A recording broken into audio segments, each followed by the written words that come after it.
What if the loudest noise in your life isn't coming from the outside world, but from a constant, primal hum deep within you? A biological broadcast that shapes your thoughts, your energy, and how you connect with every single person you meet. Most people will dismiss this as an outdated idea, but they're missing the profound science of what happens when you intentionally create silence.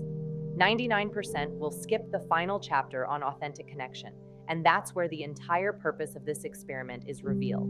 Inner noise. We live our lives against a backdrop of constant noise, not just the sounds of traffic or the pings from our phones, but a deeper, more persistent inner noise. It's a biological program, a script that has been running in the background of our human operating system for millennia.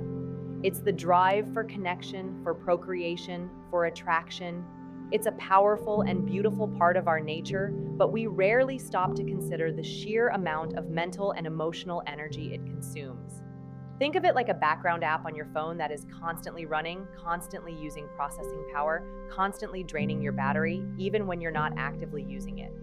This app is always scanning, evaluating, and broadcasting. It subtly colors our perceptions, influences our decisions, and dictates the unspoken subtext of so many of our interactions. It's a constant hum beneath the surface of our thoughts, a low-grade energetic expenditure that we have become so accustomed to, we don't even notice it's there. We simply accept the resulting fatigue, the scattered focus, the subtle drain on our vitality as a normal part of life.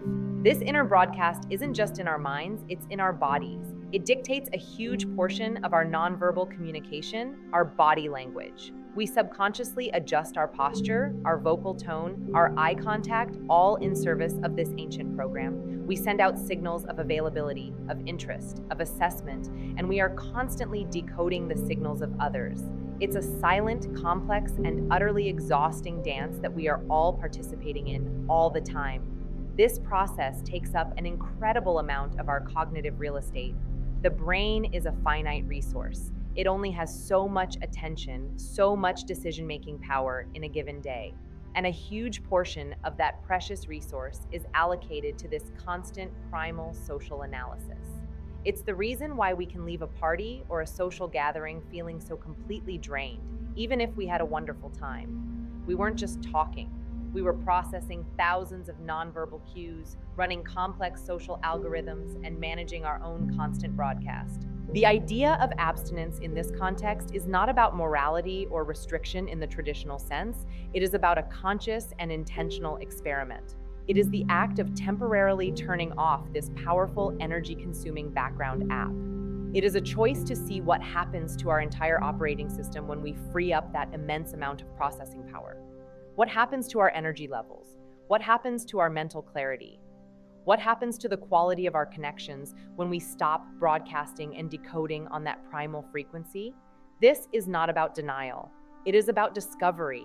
It is about creating a space of inner quiet, perhaps for the first time in our adult lives, to see what else is there. It is a journey into the uncharted territory of our own consciousness, a journey to discover what happens when the body's loudest, most persistent broadcast finally goes silent. This experiment is a profound act of self-awareness. It requires a willingness to observe ourselves without judgment. It's about becoming a scientist in the laboratory of our own life. The hypothesis is simple. If we intentionally quiet this powerful biological drive, we will unlock new levels of energy, clarity, and authentic connection. It is a path of subtraction, not addition. We are not trying to become something new. We are trying to uncover the person who already exists beneath the noise, beneath the programming, beneath the constant, exhausting hum of the primal broadcast. It is a journey to hear a different signal, a quieter, more subtle signal that is often drowned out, the signal of our own deeper self,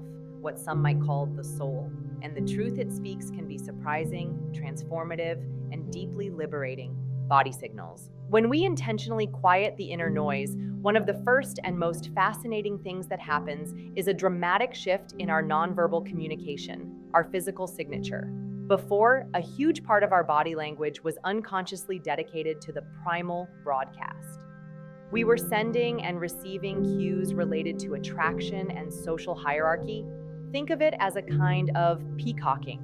Men might subconsciously puff out their chests, adopt wider stances, or use dominant gestures. Women might tilt their heads, play with their hair, or use vocal tones that signal youth and fertility. These are not deceptive acts. They are deeply ingrained biological scripts. They are leaks of our inner state, our primal programming showing itself in our physical form, and this constant signaling, this management of our physical brand is exhausting. When you decide to go on this journey of abstinence, you are essentially telling this ancient part of your brain, you can stand down. We are not on that mission right now. The result is a profound change in your physical presence. The need to broadcast and to impress on that primal level diminishes. The energy that was going into those peacocking cues is now available for something else. Your body language becomes less spiky and more grounded. There is a quiet confidence that emerges, a presence that is not trying to prove anything or get anything from anyone on that level. Your posture may become more naturally aligned and relaxed, no longer held in a state of subconscious tension. The fidgety, self-soothing gestures that often accompany social anxiety, the hair touching, the clothes adjusting, may begin to fade away as the underlying anxiety of social assessment is reduced. Your eye contact also transforms. Before, your eyes were part of the scanning and assessment program. You were subconsciously evaluating people through a specific filter. Now, that filter has been lifted. You are able to offer a different kind of gaze, a steady, calm, and undivided attention. You are not just looking at someone, you are truly seeing them. You are seeing the whole person, not just the parts that are relevant to the primal script. This kind of eye contact is incredibly powerful. It is a signal of deep presence and respect. It makes people feel seen, heard, and valued in a way that is rare and profound. They may not be able to consciously identify what is different about you, but they will feel it. They will feel a sense of safety and trust in your presence because you are not subconsciously broadcasting a hidden agenda. This new physical signature is one of congruence. Your inner state of quiet is now being reflected in your outer state of calm.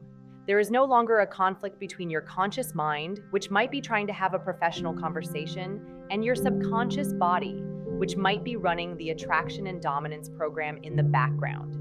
Your signals become unified and clear. This is the foundation of true charisma. It is not about having the flashiest gestures or the loudest voice. It is the quiet power that comes from a body and mind that are in perfect alignment. It is a presence that is so comfortable in its own skin that it puts everyone else at ease. This is not something you are acting. It is the natural, emergent property of a system that has been freed from a tremendous energetic burden. Your body, no longer a slave to the noisy broadcast, becomes a clear and beautiful instrument for your true self to shine through. Mental clarity. Just as the body finds a new state of calm and congruence, the mind undergoes an even more profound transformation. The background app of primal scanning and social assessment was not just an energetic drain, it was a massive cognitive load. Think of your brain's executive function, your ability to focus, to solve complex problems, to be creative, as the amount of RAM available on a computer. For most of our lives, a huge percentage of that RAM has been taken up by this one incredibly demanding program. It is constantly running calculations. Where do I fit in this hierarchy? What signals are they sending me? What signals should I send back? What are the potential outcomes of this interaction? It is a non-stop, high-speed, and largely subconscious stream of data processing. When you intentionally turn off this app, it is like closing a dozen unnecessary tabs on your computer browser. Suddenly, all of that processing power, all of that precious RAM, becomes available for other tasks. The effect is a state of mental clarity that can be startling in its intensity. The brain fog that you may have accepted as a normal part of life begins to lift. The constant, low-grade distraction that was pulling at your attention is gone. You are left with a mind that is quiet, spacious, and incredibly focused. You find that you can dedicate yourself to a single task, reading a book, writing a report, having a deep conversation, with a level of sustained concentration that you may not have experienced since you were a child. This newfound mental real estate allows for a different kind of thinking to emerge. The constant chatter of social evaluation is replaced by a quieter, more observant inner voice. You become a better problem solver because you can now see the entire landscape of the problem without the distorting filter of social implications. Your creativity can flourish because you have the mental space to make novel connections, to follow your curiosity down new paths without the constant interruption of the primal program. You are no longer just reacting to the social world. You are actively creating your own inner world. This state of clarity also changes your relationship with your own emotions. The primal drive is deeply entangled with a host of powerful emotions: desire, jealousy, anxiety, validation seeking. These emotions create a constant state of inner turbulence. When the drive is quieted, the emotional weather system becomes much calmer. You are less reactive. The small slights or perceived rejections that might have once sent you into a spin are now seen with a greater sense of perspective. You are more emotionally stable, more resilient, because your sense of self-worth is no longer so deeply tied to the constant, fluctuating feedback of the social sexual marketplace.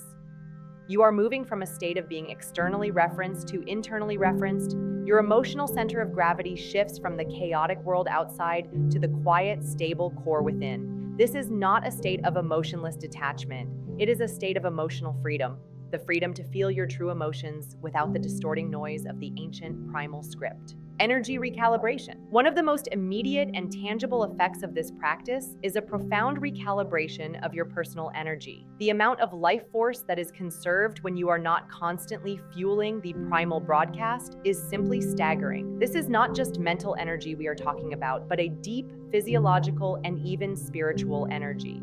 The entire process of attraction, from the initial scanning and fantasy to the pursuit and the emotional investment, is an enormous expenditure of your vital force.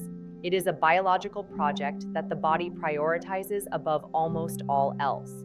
When you consciously put that project on hold, all of that energy, all of that fuel, is now available to be reinvested into other areas of your life. Think of your daily energy as a financial budget. For most of your life, a huge and non-negotiable portion of that budget has been automatically allocated to the primal drive department. You didn't even see it as an expense. It was just a given. Now you have suddenly freed up that entire portion of the budget. You have a massive surplus of energy, and you get to consciously decide where to invest it. This is an incredibly empowering position to be in. The vague, persistent fatigue that you may have accepted as a part of aging or a busy life may begin to lift, replaced by a new sense of vitality and purpose. Where does this energy go? It goes wherever you direct it. For many, it flows into their work or their creative pursuits. The project that seemed too daunting, the book you wanted to write, the skill you wanted to learn, suddenly you have the mental and physical stamina to engage with these things on a whole new level.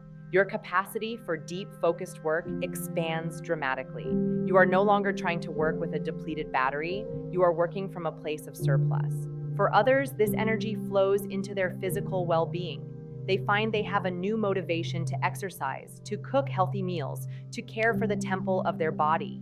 The exercise is no longer a chore done to look a certain way for others. It becomes a joyful expression of the vitality that is overflowing within them. They are not working out to be attractive. They are working out because it feels good to inhabit a strong and capable body.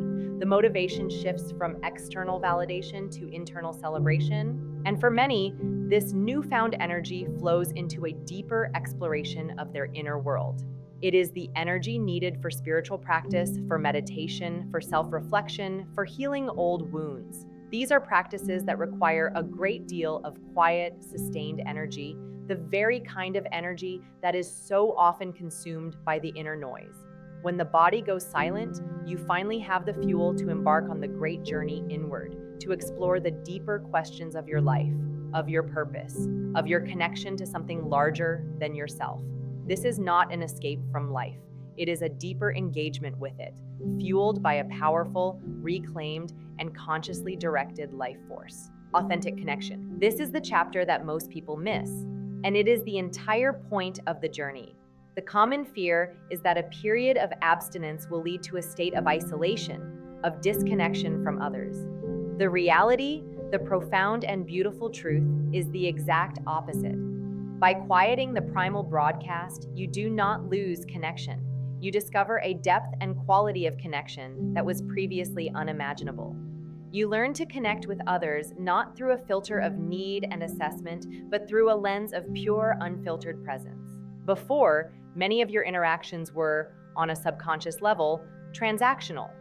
You were subtly assessing, what can this person do for me? How do they see me? Do they find me attractive, powerful, interesting? This filter of self-interest, as natural as it is, creates a barrier. It prevents you from ever truly seeing the person in front of you. You are seeing a projection, a collection of attributes that are relevant to your own needs and desires. You are not seeing a whole human being. When you turn off that broadcast, the filter dissolves. For the first time, you are able to see people in their full, complex, and beautiful humanity. Your desire to get something from them is replaced by a simple curiosity about them. Your listening undergoes a radical transformation. You are no longer just waiting for your turn to talk or listening for cues that are relevant to your own agenda. You are listening from a place of spaciousness, of genuine interest. You can hear the words beneath the words. You can feel the emotions behind the story. Your capacity for empathy expands 1,000-fold because your own inner noise is no longer drowning out the subtle signals of another person's soul. This is the foundation of authentic connection. It is a connection that is not based on what you can get, but on what you can share. It is a connection that is not based on attraction, but on recognition. The recognition of another conscious being on their own unique journey. Your relationships with friends, with family, with colleagues, all begin to deepen. People feel a profound sense of ease in your presence because they can subconsciously sense that you have no hidden agenda. You are simply there with them, fully present. This is one of the greatest gifts you can give to another person, and it is a gift that you can only truly give when you are no longer in a state of subconscious need yourself. This journey is not about rejecting intimacy. It is about redefining it. It is about discovering that the most profound intimacy is not just physical. It is the intimacy of two minds, two hearts, two souls meeting in a space of shared presence, free from the distorting noise of the primal script. When and if you choose to re-engage in a physical relationship after a period of this intentional silence, you do so from a completely different place. You do so not from a place of need, but from a place of wholeness, choosing to share that wholeness with another. The connection becomes a conscious choice, not an unconscious compulsion. This is the ultimate purpose of the experiment, to discover that by letting go of the search for a superficial connection, you open the door to a connection that is authentic, profound, and truly nourishing to the soul. Final truth. The journey into this quiet space is not about becoming less human. It is about becoming more fully human. It is a process of reclaiming the vast territories of your own being that have been occupied by a single, powerful, and often tyrannical biological program. It is an act of liberation that allows you to discover who you are when you are not defined by who you are trying to attract or impress. It is a return to your own sovereign center.